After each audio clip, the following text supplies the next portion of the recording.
Everyone, कैसे हैं आप सब। आशा करती हूँ आप सब बहुत अच्छे होंगे और अपने घरों में दिवाली की सफाई कर रहे होंगे और साथ में पढ़ाई भी कर रहे होंगे, क्योंकि कोई भी फेस्टिवल हो सफाई तो करनी ही पड़ती है और साथ में पढ़ाई भी हमें ज़रूर करनी चाहिए, क्योंकि फेस्टिवल तो हर साल आते हैं बट जो हमें ये मौका मिला है पढ़ने का, ये हमें बार बार नहीं मिलेगा। और ख़ासकर ये जो बिहार टीचर की वैकेंसी है वो तो आप समझ लीजिए कि अभी जो आएगी उसके बाद 4.0 जो आएगी टीआरई की, उसके बाद कब आएगी इसका कोई पता नहीं है। तो जो हमें ये मौका मिला है उसे हमें नहीं छोड़ना है। और अगर इस बार आप सफाई थोड़ा कम भी कर लेंगे तो कोई दिक्कत नहीं है। तो मैं इस बार सफाई तो कर रही हूँ बट जिस तरह मैंने पिछले साल किया था उस तरह मैं नहीं कर रही हूँ, थोड़ा कम ही कर रही हूँ। फिर भी जो मुझे लग रहा है मैं वो कर ही ले रही हूँ। तो मैंने यहाँ पे आधा से ज़्यादा सफाई कर लिया है और आज मैं थोड़ा ज़्यादा ही सफाई करूँगी, क्योंकि ये मेरा लास्ट सफाई है। इसके बाद मैं घर की कोई भी सफाई नहीं करूँगी। तो आज मैं अपने पूरे घर की जो भी रैक है उसे झाड़ लूँगी और उसके ऊपर जो पेपर वगैरह होते हैं वो मैं लगा दूँगी।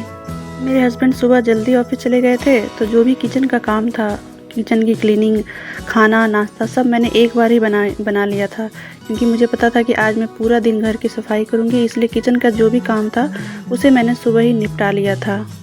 पूजा घर की सफाई मैं दिवाली से एक दिन पहले करूँगी। अभी मैं पूजा घर की सफाई नहीं करूँगी और उसके बाद मैं नहाऊँगी भी आज मैं शाम को ही, जब पूरे घर की काम हो जाएगी उसके बाद ही मैं नहाऊँगी। इसी बीच में पढ़ाई भी, जो भी मुझे समय मिलेगा उस बीच में 2 से 3 घंटे पढ़ाई भी कर लूँगी। तो चलिए मिलती हूँ आपसे सफाई करने के बाद।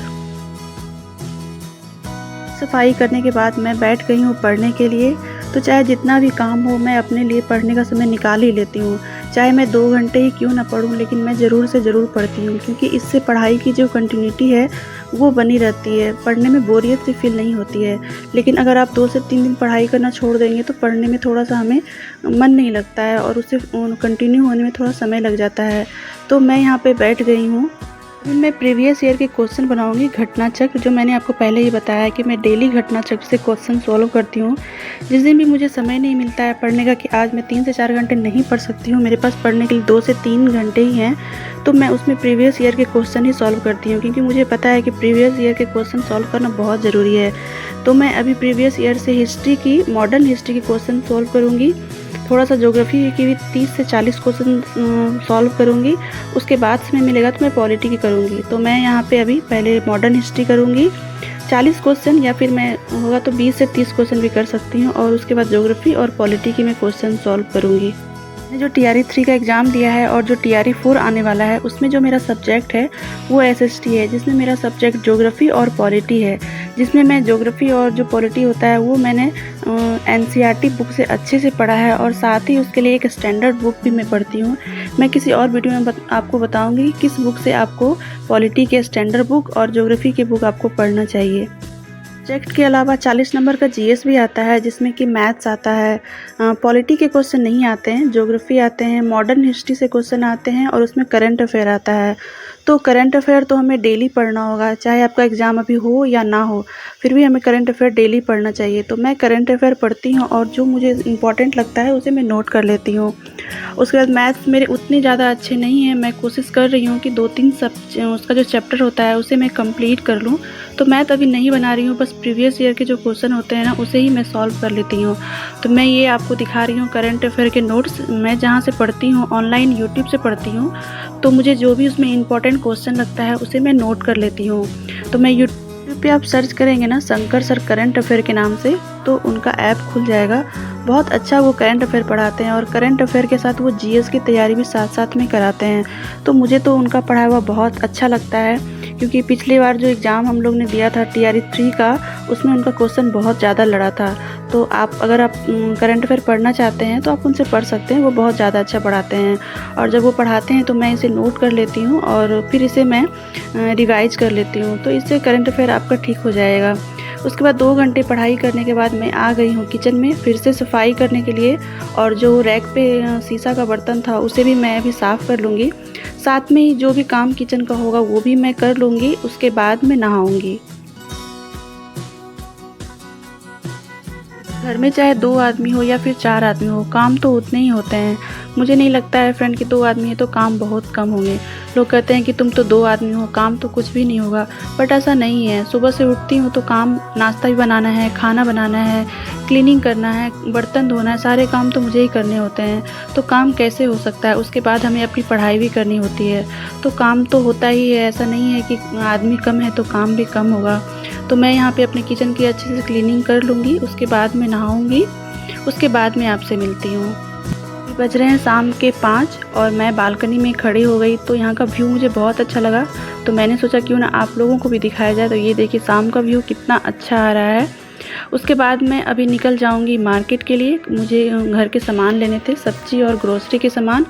तो मैं निकल गई और पूरा दिन काम करने के बाद थोड़ी सी थकावट भी हो रही थी, तो थोड़ा सा फ्रेश हो जाएगा माइंड, तो इसीलिए मैं मार्केट निकल गई। और ये देखिए मार्केट में कितनी भीड़ है, अभी दिवाली है, छठ है, जिस वजह से मार्केट में चलने का भी जगह नहीं है। देख सकते हैं कितना ज़्यादा भीड़ हो गया है मार्केट में।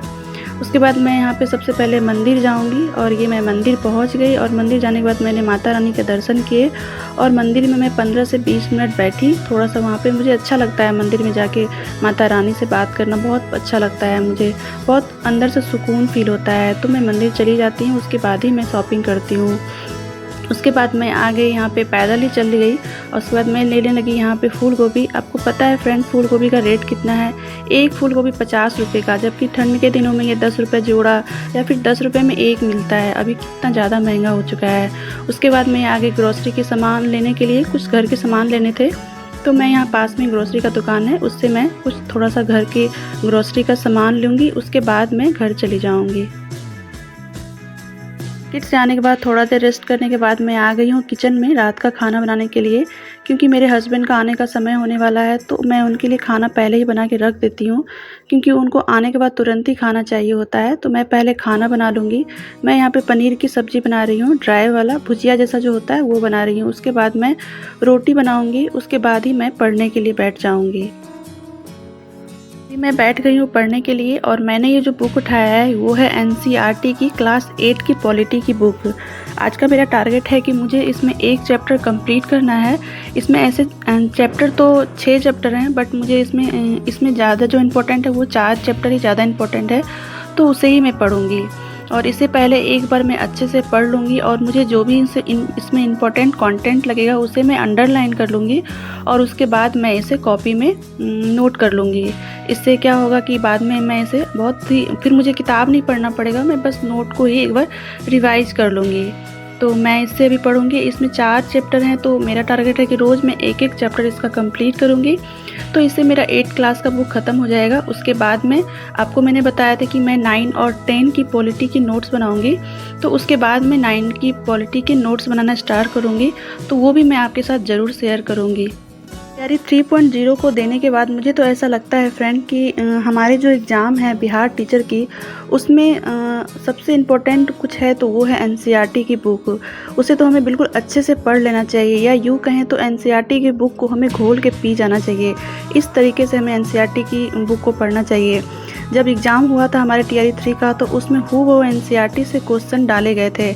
मेरे पेपर में तो बहुत सारे क्वेश्चन थे जो मुझे एज इट इज़ मेरे पेपर में मिले हैं। इसलिए मैं एनसीईआरटी की बुक को बहुत अच्छे से पढ़ती हूँ। आपका कोई भी सब्जेक्ट हो, या फिर मैथ हो, साइंस हो, हिस्ट्री हो, पॉलिटी हो, कोई भी सब्जेक्ट हो, आपको एनसीईआरटी पे अच्छी पकड़ होनी चाहिए, तभी इसमें आप सफल हो सकते हैं। और अगर आपको ये मेरा वीडियो अच्छा लगे तो इसे लाइक करिएगा, शेयर करिएगा, और मेरे चैनल पे नए हैं तो सब्सक्राइब कीजिएगा। मिलती हूँ आपसे एक नए वीडियो के साथ, तब तक के लिए थैंक यू।